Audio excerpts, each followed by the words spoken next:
ఒక్కసారి కొమ్మూరి గోల్డ్ కి కాల్ చేయండి. తాకట్లో ఉన్న మీ బంగారాన్ని విడిపించి మార్కెట్ ప్రైస్ కి వాళ్ళు కొనుక్కుని మిగతా డబ్బులు మీకు ఇచ్చేస్తారు. నమస్తే, వెల్కమ్ టు మనం టీవీ. నేను యాంకర్ సిరి. ప్రస్తుతం మనతో పాటు ఉన్నారు ప్రముఖ ఆధ్యాత్మికవేత్త జ్యోతిష్య పండితులు నానాజీ పట్నాయక్ గారు. ఆయనతో మాట్లాడదాం.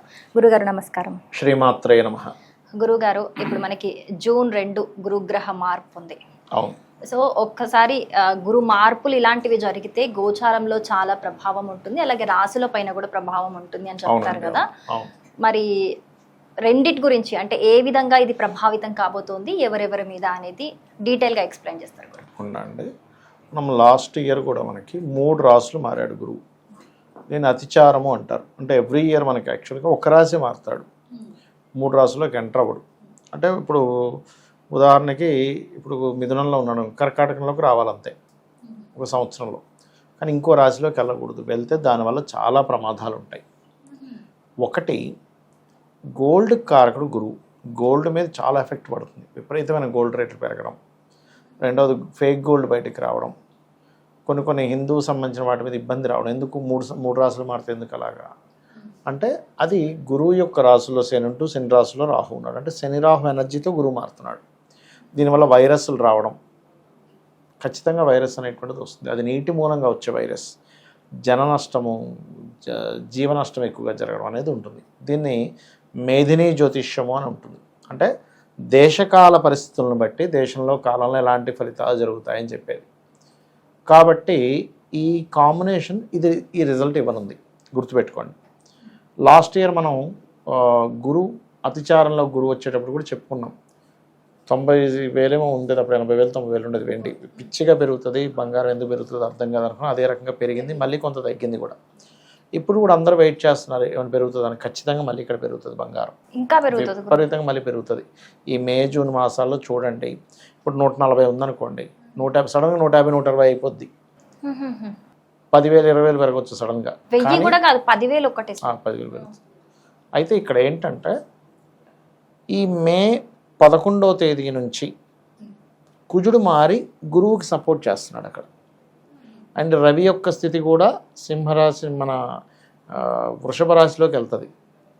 ఎప్పుడైతే రవి వృషభంలో ఉన్నప్పుడు పెరిగే ఛాన్సెస్ ఇంకా ఎక్కువ ఉంటాయి.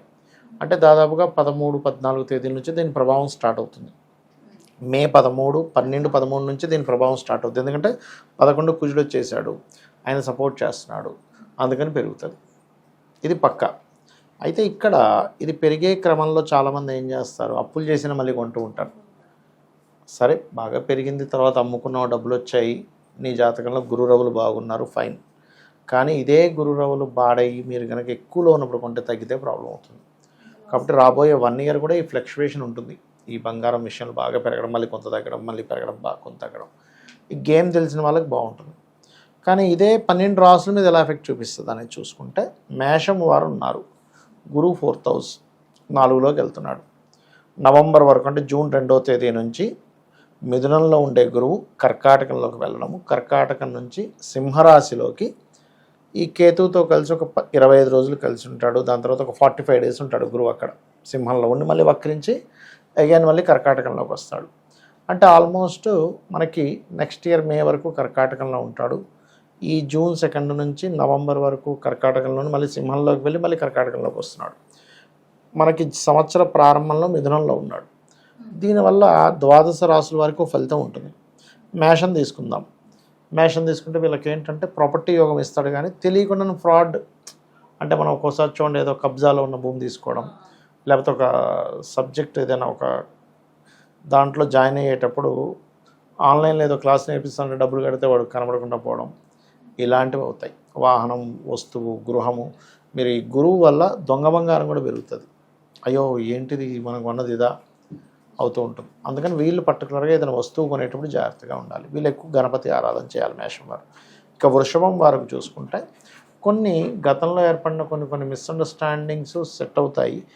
కొత్త వాళ్ళతో కొంత మళ్ళీ ఇబ్బందులు ఎదురవుతూ ఉంటాయి ఏదైనా అగ్రిమెంట్ రాసుకునేటప్పుడు. అది వీళ్ళు ఎక్కువ విష్ణు సహస్రనామాలు చేయాలి. ఇక మిథునం వారికి 2వ భావంలో గురువు అంటే ఏంటి, ధనస్థానంలోకి వెళ్ళిన గురువు ధనయోగాలను ఇస్తాడు.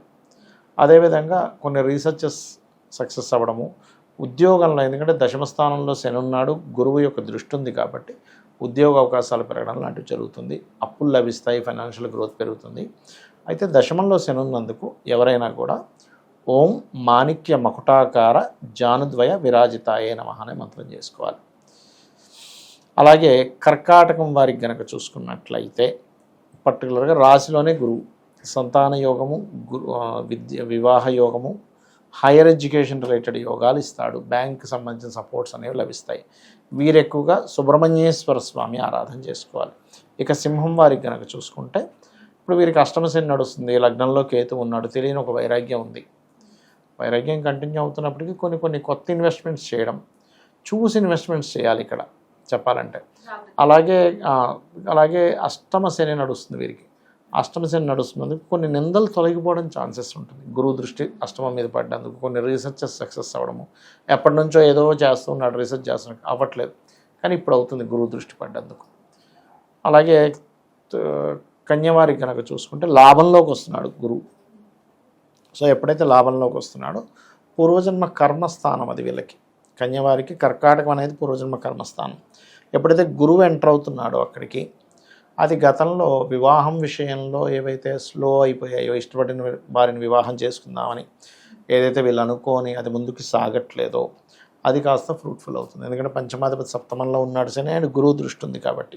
కాకపోతే వీళ్ళకి 12లో కేతు ఉన్నందుకు కొంచెం ఇన్వెస్ట్మెంట్స్ విషయంలో చూసుకొని చేయాలి. వీళ్ళు ఎక్కువగా వెంకటేశ్వర స్వామి ఆరాధన చేయడం మంచిది. ఇక తులవారికి గనక చూసుకుంటే దశమంలోకి వస్తున్నాడు గురువు. ఇది జాబ్ చేంజ్ని ఇస్తుంది, జాబ్లో గ్రోత్ ఇస్తుంది, జాబ్లో కొంత స్ట్రెస్ కూడా ఇస్తూ ఉంటుంది. అయితే వీళ్ళు ఎక్కువగా ఓం మాణిక్య మకుటాకార జానుద్వయ విరాజితాయ నమః చేసుకోవడం మంచిది. ఇక వృశ్చికం వారికి పంచమ స్థానంలో ఇంతకాలం శని ఉన్నందుకు, గురువు దృష్టి లేనందుకు నిర్ణయాలన్నీ చాలా ఆలస్యం చేయడం వల్ల పోయిన నష్టాలు, లేకపోతే సంతానం వల్ల కలిగే ఇబ్బందులు, లేదా ప్రేమించిన వారి వల్ల, లేకపోతే ఫ్రెండ్స్ వల్ల కలిగిన ఇబ్బందులు ఇక్కడ నుంచి తగ్గుతాయి కొంతవరకు. కాకపోతే బ్యాంక్ ట్రాన్సాక్షన్ చేసేటప్పుడు, కొంచెం లాంగ్ జర్నీస్ వెళ్ళేటప్పుడు, షిప్స్లోని పడవల్లో వాటిలో నీటి ప్రయాణాలు చేసినప్పుడు జాగ్రత్తగా ఉండాలి. నీటి ద్వారా దూర ప్రాంతాలకు వెళ్ళేటప్పుడు. అలాగే ధనస్సు వారికి కనుక చూసుకుంటే అష్టమంలోకి వచ్చే గురువు ధనస్థానాన్ని చూస్తాడు, 12వ స్థానాన్ని చూస్తాడు, చతుర్థ భావాన్ని చూస్తాడు. కాబట్టి గృహయోగము, విదేశాలకు వెళ్ళడం ద్వారా ధనయోగం కలగడం అనేటువంటిది ఉంటుంది ఇక్కడ. ఇన్సూరెన్సెస్ మూలంగా కూడా కలిసి వస్తుంది అష్టమంలో గురువు ఉన్నందుకు. ఇక మకరం వారికి కనుక చూసుకుంటే గురుబలం పెరుగుతుంది. చూడండి, మీకు గురుబలం ఉంది అంటూ ఉంటారు. సో రాశి మీద ఉంది కాబట్టి కొంత ఫ్రీ అవ్వడం, అంటే కొంచెం గతంలో ఏర్పడిన కొన్ని డిస్టర్బెన్సెస్ కొంత ఫ్రీ అవ్వడము, బిజినెస్ ఇంప్రూవ్మెంట్స్ రావడం, కొత్త పరిచయాలు ఏర్పడడం అనేటువంటి జరుగుతుంది.